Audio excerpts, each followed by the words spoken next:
Hi all, welcome to ക്രാഫ്റ്റികൾ.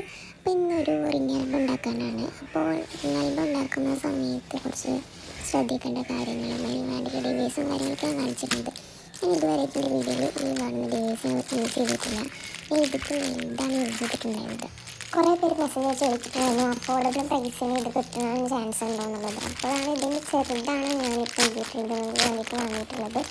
ഇതിന് 25 റുപ്പീസുള്ളൂ. ഷോപ്പിലൊക്കെ available ആണ്. ആമസോണിൽ, ഫ്ലിപ്കാർട്ടിൽ അവൈലബിൾ ആണ്. ഞാൻ എൻ്റെ ഇതിൽ ഉണ്ടെങ്കിൽ അതിൻ്റെ ലിങ്ക് താഴെ കൊടുക്കുന്നുണ്ട്. ഓക്കെ, അപ്പോൾ ഇത് നല്ല യൂസ്ഫുൾ ആയിട്ട് നമുക്ക് എന്തും കട്ട് ചെയ്യാനൊക്കെ, ചെറുത് വേണ്ടവർക്ക് ചെറുതും നന്നായിട്ട് ഉപയോഗിക്കാൻ പറ്റും. പ്രത്യേകിച്ച് കുഴപ്പമൊന്നുമില്ല. വലുത് ചെറുതൊക്കെ ഏകദേശം സെയിം തന്നെയാണ്, പ്രത്യേകിച്ച് വ്യത്യാസങ്ങളൊന്നുമില്ല. ഞാൻ എൻ്റെ ഹസ്ബൻഡിൻ്റെ വീട്ടിൽ നിൽക്കുന്നതുകൊണ്ട് അവിടെ ആകുമ്പോഴും എനിക്ക് വലുത് ഉപയോഗിക്കാം, ഇവിടെ ഹസ്ബൻഡിൻ്റെ വീട്ടിലാകുമ്പോഴും ചെറുത് ഉപയോഗിക്കാം എന്നുള്ളതുകൊണ്ടാണ് ഞാൻ 2 പ്രൊഡക്റ്റ് വാങ്ങിയിട്ടുള്ളത്. ഓക്കെ, അപ്പോൾ ഇതിങ്ങനെ കട്ട് ചെയ്യുക. ബാക്കി ഞാൻ ഓരോന്നിങ്ങനെ കാണിച്ചു തരാം. കട്ട് ചെയ്ത് കഴിഞ്ഞ് കഴിഞ്ഞാൽ പിന്നെ അത് സൈഡ് കോർണർ പഞ്ചർ ഉണ്ട്, അത് വെച്ചിട്ട് സൈഡൊക്കെ എന്തെങ്കിലും റെഡിയാക്കണം. ഓക്കെ,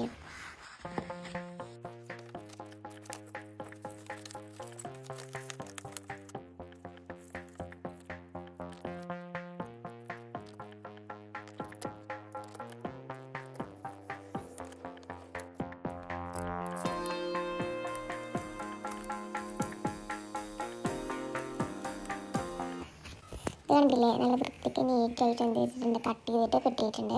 പിന്നെ ഇതിൻ്റെ എന്ത് ചെയ്യണം, സൈഡൊക്കെ ഒന്ന് ഷേപ്പാക്കണം. അതായത് കോർണറുകളൊക്കെ ഒന്ന് ഷേപ്പാക്കിയിട്ട് നല്ല രീതിക്ക് വരണം. അതിന് വേണ്ടിയിട്ട് ഞാൻ ഉപയോഗിക്കുന്ന ഇവിടെ ഹസ്ബൻഡ് വീട്ടിൽ ഉപയോഗിക്കുന്ന ഡിവൈസ് ആയിട്ടൊക്കെ കാണിച്ചിരുന്നത്.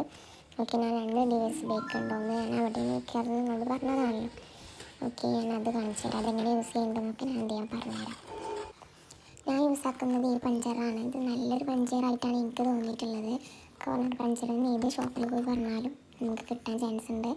ഇതിൻ്റെ റേറ്റ് ഞാൻ വാങ്ങിയ സമയത്ത് 250 ആണ് വന്നിട്ടുള്ളത്. ഓൺലൈനിലൊക്കെ ആയിട്ട് ഇതേ റേറ്റിൽ തന്നെ അവൈലബിൾ ആണെന്നാണ് തോന്നിയിട്ടുള്ളത്. ഉണ്ടെങ്കിൽ അതിൻ്റെ അടിയിൽ ലിങ്ക് കൊടുക്കാം.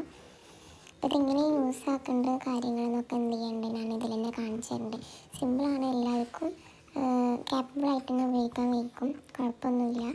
പക്ഷെ കുറച്ച് നമ്മൾ ശ്രദ്ധിക്കേണ്ടത് എന്താണെന്ന് വെച്ചാൽ, നമ്മൾ ഈ പഞ്ച് ചെയ്യുന്ന സമയത്ത് നമ്മളത് ശ്രദ്ധിക്കാതെ, അതായത് ബാക്ക് കറക്റ്റാണോ നോക്കാതെ നമ്മൾ ചെയ്യുന്നുണ്ടെങ്കിൽ നമ്മളത് റെഡി ആവില്ല.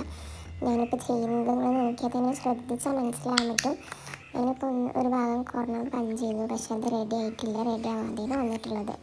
ഓക്കെ, അപ്പോൾ ബാക്ക് നോക്കിയിട്ട് വേണം ചെയ്യാൻ. ഞാൻ കാണിച്ചു തരാം.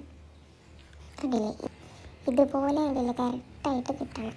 ഓക്കെ, ഞാൻ അതിൻ്റെ വർക്ക് ചെയ്യാനൊരു ഫോട്ടോ വെച്ചിട്ട് അതിൻ്റെ ബാക്ക് അത് കറക്റ്റായിട്ട് നിൽക്കുമ്പോൾ എന്ത് ചെയ്യണം നോക്കണം. അതായത് ബാക്കിൽ നമ്മൾ കോർണർ നമുക്ക് കാണാൻ കഴിയും, നിങ്ങൾ ശ്രദ്ധിച്ചാൽ മനസ്സിലാകാൻ കഴിയും. ആ കോർണർ ആ മൂലയിൽ തന്നെ തട്ടിയിട്ട് വേണം എന്ത് ചെയ്യാനും, പഞ്ച് ചെയ്യാനും. അപ്പോൾ അത് കറക്റ്റ് സെയിം ഷേപ്പിൽ തന്നെ കിട്ടും. ഓക്കെ, നമുക്ക് ഏത് സെൻറ്റിമീറ്ററിലാണ്, ഏത് മില്ലിമീറ്ററിലാണ് എടുക്കുക എന്നുള്ളത് നിങ്ങളുടെ കൺസേൺ ആണ് കേട്ടോ. ഓക്കെ, അതിൽ പല ഇതിലും കാണിക്കുന്നുണ്ട്, പല ഷേപ്പിലും. ഒന്ന് 10 മില്ലിമീറ്റർ, ഒന്ന് 7 മില്ലിമീറ്റർ, ഒന്ന് 4 മില്ലിമീറ്റർ അങ്ങനെ വരുന്നുണ്ട്. അപ്പോൾ ഞാൻ ഇത് ചെയ്തുകൊണ്ടിരിക്കുന്നത് 10 മില്ലിമീറ്റർ വെച്ചിട്ടാണ് ഞാൻ ചെയ്തുകൊണ്ടിരിക്കുന്നത്. ഇത്രക്കൊന്നും ഒരു റിങ്ങാലത്തെ ചെയ്യേണ്ട ആവശ്യമില്ല. ഒരു 7 മില്ലിമീറ്ററാണ് അതിൻ്റെ ഏറ്റവും കുറഞ്ഞത്. അത് യൂസ് ചെയ്തിട്ട് ചെയ്താൽ മതി. ഇത് കുറച്ച് ഓവറായിട്ടാണ്, ഞാനിപ്പോഴത്തേത് കുറച്ച് ഓവറാക്കിയിട്ടാണ് ചെയ്തിട്ടുള്ളത്. ഓക്കെ, ഇനി നെക്സ്റ്റ് ഇതെന്ന് പറഞ്ഞാൽ പഞ്ച് ചെയ്യുക എന്നുള്ളതാണ്. കറക്റ്റായിട്ട് ഫോട്ടോസും കാര്യങ്ങളൊക്കെ അടുക്കി വെച്ചിട്ട് പഞ്ച് ചെയ്യാം. പഞ്ച് ചെയ്യുമ്പോൾ ശ്രദ്ധിക്കണം, ഫോട്ടോസ് എല്ലാം അതും നല്ല നീറ്റിൽ വെക്കണം. തലമാറിഞ്ഞിട്ടൊന്നും ആവരുത്. ഇത് ആദ്യം ശ്രദ്ധിച്ചിട്ട് വേണം പഞ്ച് ചെയ്യാൻ. ഓക്കെ, പഞ്ച് ചെയ്യാൻ ഞാൻ സാധാരണ പഞ്ച് ചെയ്യുന്നത് ഉപയോഗിക്കലുണ്ട്. 2 സൈഡ് പഞ്ച് ആവുന്നത് പറ്റില്ല, 1 സൈഡ് പഞ്ച് ആവുന്നത് വേണം ഇതിനെ യൂസ് ചെയ്യാനായിട്ട്. ഓക്കെ, അപ്പോൾ അത് ശ്രദ്ധിക്കുക. പഞ്ച് ചെയ്യുന്ന സമയത്ത് കറക്റ്റായിട്ട് ഫ്രണ്ടിലും ബാക്കിലും ജസ്റ്റ് ഒരു മാർക്ക് റൗണ്ട് ഒരു പോയിൻ്റ് ഇട്ടിട്ട് വേണം പഞ്ച് ചെയ്ത് കഴിഞ്ഞാൽ നല്ല രീതിക്ക് എന്ത് ചെയ്യാൻ പറ്റും, പഞ്ചിന് റെഡി ആകാൻ പറ്റും. ഓക്കെ, നെക്സ്റ്റ് റിങ് ഇടാനാണ്. റിങ് ഞാൻ യൂസ് ചെയ്യുന്നത് കാണിച്ചു തരാം. റിങ് സാധാരണ ഷോപ്പിൽ നിന്ന് കിട്ടും. റിങ് അത്ര വലിയ റേറ്റ് ഒന്നുമില്ല, 2 രൂപ 1 രൂപ അങ്ങനെ വരുന്നുള്ളൂ. പാക്കറ്റ് ബൾക്കായി വാങ്ങുമ്പോൾ നമുക്ക് നല്ല ഓഫറിൽ കിട്ടും ചെയ്യും. ഓക്കെ, റിങ് എന്ത് ചെയ്യുക, ശ്രദ്ധിച്ചിട്ട് തന്നെ ഇടണം. റിങ്ങിടുന്ന സമയത്ത് നമ്മൾ അധികം പ്രഷർ കൊടുത്താൽ കാർഡ് കീറാൻ ചാൻസ് ഉണ്ട്. അപ്പോൾ അധികം പ്രഷറൊന്നും കൊടുക്കാതെ നോർമലായിട്ട് തന്നെ റിങ് എന്ത് ചെയ്താൽ മതി, ഇട്ടാൽ മതി. ഓക്കെ, അപ്പോൾ നമ്മൾ റിങ് ആൽബം സംഭവം റെഡി ആയിട്ടുണ്ട്. അപ്പോൾ വീഡിയോ ഇഷ്ടപ്പെടുകയാണെങ്കിൽ ലൈക്ക് ചെയ്യുക, ഷെയർ ചെയ്യുക, സബ്സ്ക്രൈബ് ചെയ്യുക. എല്ലാത്തിനും നമ്മളുടെ ചാനലിൽ ഓഫറുണ്ട്.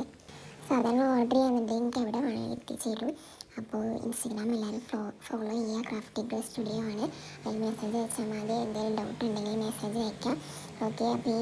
അപ്പോൾ ഞാൻ ഉണ്ടാക്കിയ ഈ ഒരു റിംഗ് ആൽബത്തിന് വരുന്ന റേറ്റ് എന്ന് പറഞ്ഞാൽ 10 പീസിന് റേറ്റ് വരുന്നത് 89ഉം അതുപോലെ തന്നെ 18 പീസിന് റേറ്റ് വരുന്നത് 99ഉം ആണ്. അതുകൊണ്ട് താല്പര്യമുള്ളവർ പെട്ടെന്ന് മെസ്സേജ് അയക്കുക. ഓക്കെ. അപ്പോൾ വീഡിയോ ഇഷ്ടപ്പെട്ടാൽ എല്ലാവരും ലൈക്ക് ചെയ്യുക, ഷെയർ ചെയ്യുക, സബ്സ്ക്രൈബ് ചെയ്യുക, സപ്പോർട്ട് ചെയ്യുക. Okay, bye bye.